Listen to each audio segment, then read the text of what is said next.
LIAT is the main Intra-Caribbean carrier. And I just want to use this opportunity to tell you a little bit about LIAT. For some of you who may not know too much about LIAT, I want to use the opportunity just to give you a brief background on LIAT. The LIAT network spans 21 destinations from Santo Domingo in the north to Guyana in the south, covering most of the islands in the archipelago. Some of the 21 islands that we serve have a population that is less than 100,000 persons. I mention that because it is critical to the profitability of an airline. And earlier today, the Delta representative spoke to how markets are thin. And if profitability is to be achieved, you need persons traveling. Our entire area, 21 destinations, have about 20 million persons. In the last 5 years, we're carrying just under an average of 1 million. So we have a very small market in the 21 destinations that we operate. The average sector time we fly is less than an hour, and I'm also mentioning that because it has an impact on the cost of operation. You're up, you're down, you're up, you're down. And those of you who know LIAT will know what I'm talking about. This is our network.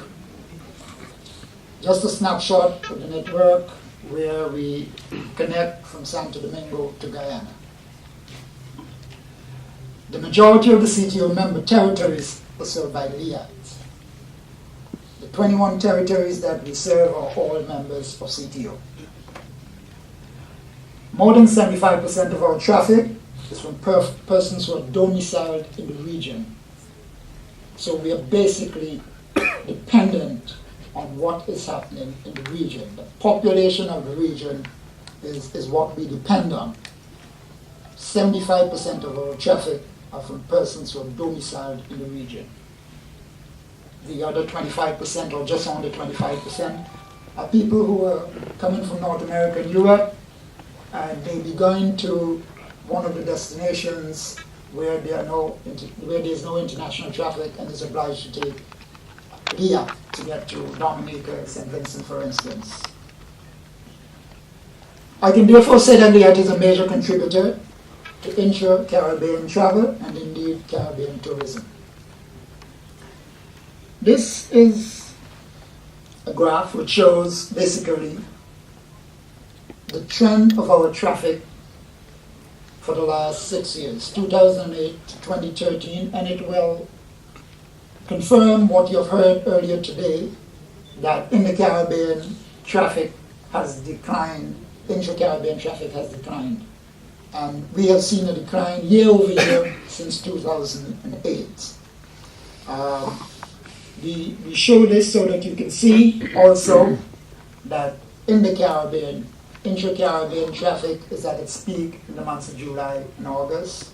You get a little bump in either March or April, depending on when Easter falls. Holy Thursday is one of our biggest days. And then you get another little bump at Christmas time. Everybody who are here would have probably been able to be accommodated on a flight to get here at this time of the year.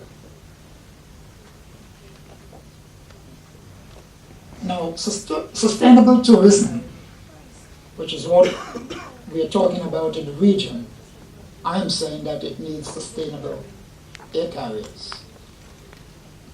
The sustainability of intra-Caribbean tourism is dependent entirely on sustainable regional air carriers. Without a sustainable air carrier or air carriers in the region, people will not be able to move from one territory to another. Intra-regional sustainable air service has been identified as a public good. We have heard over and over how So many territories are dependent on tourism. People have to move between the islands in order for the territories to earn their living practically. Viability has been a major challenge for Caribbean regional air carriers, and everybody knows that LIAT and most of the other Caribbean airlines are struggling. It is not only in the Caribbean, it's an industry-wide situation for airlines. But LIAT, in this region, I think it would be fair to say that the region, because of its makeup, the way the islands are, in respect of the distance from each other, and because they are aligned in such a way where you can't do a truly hub and spoke, you're also doing a linear movement. For instance, I heard on the flight yesterday when I was coming from Barbados, one student asked another, why are we going to Martinique before St. Lucia? When we go north, doesn't St. Lucia comes before Martinique? And sometimes the geography, you can't always go in a straight line. The traffic does not allow you to do that. Traffic in the region is notoriously directional on many occasions. For example, when there's Carnival in Dominica or Creole Festival, everybody's going to Dominica. You have a full flight to Dominica. When the aircraft gets there, it has to go somewhere. Who's leaving Dominica at that time? At Christmas time, everybody leaves North America or Europe, they're getting home to St. Vincent. The flight from Barbados to St. Vincent, there are no seats. A full flight. But when you get to St. Vincent, where does the aircraft go? It has to go somewhere. Back to Barbados, onto Trinidad. How many people are leaving St. Vincent at that time? A 50% load factor cannot cut it. We celebrated our 57th anniversary yesterday, October 16th.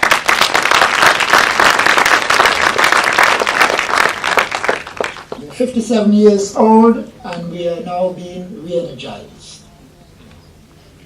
We are going through a refleeting program. In December 2012, LIAT's 4 main shareholder governments approved a fleet modernization project. The project basically involves the replacement of LIAT's aging Dash 8 fleet. The fleet had an average age exceeding 20 years. We're going to replace the aging Dash 8 with new ATR 600 series aircraft. The plan is to acquire 12 new aircraft through a combination of lease and purchase. The Caribbean Development Bank, CDB, is providing a loan of US $65 million to the 4 shareholder governments, which is to be unlinked to the airline. Co-financing is provided by shareholder equity contributions and from LIAT's sale of existing aircraft. To date, there are 4 new ATRs, 3 ATR 72 and 1 ATR 42 in the fleet, and by year-end we hope to have 6 new aircraft in the fleet. Our new logo is displayed on the new aircraft through a series of brand camps. We are sensitizing all staff about the new LIAT. Training programs are now ongoing to ensure improvements in customer service. That's what the new ATR 72 looks like. The realities of intra-Caribbean tourism. We know it is the main mode of travel in the Caribbean. It is considered costly. Totally affairs inclusive of government taxes is just extremely costly. And earlier we heard that maybe it may have dampened air travel in the region. It's inconvenient, and Mr. Ambassador Challenger just gave an example. You're unable to move between some territories, even in the day. It's a hassle, the completion of ED cards, the security problems. Ambassador Challenger made mention of a passenger traveling, I think it was from St. Vincent to Tortola. And And he complained he had to go through security 3 to 5 times, removing his everything.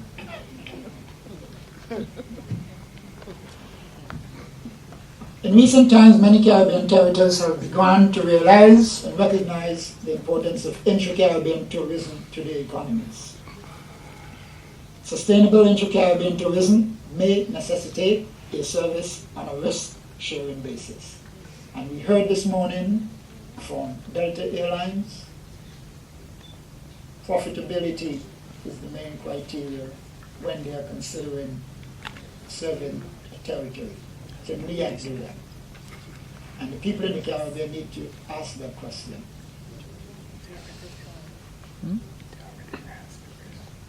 Who gets tourism?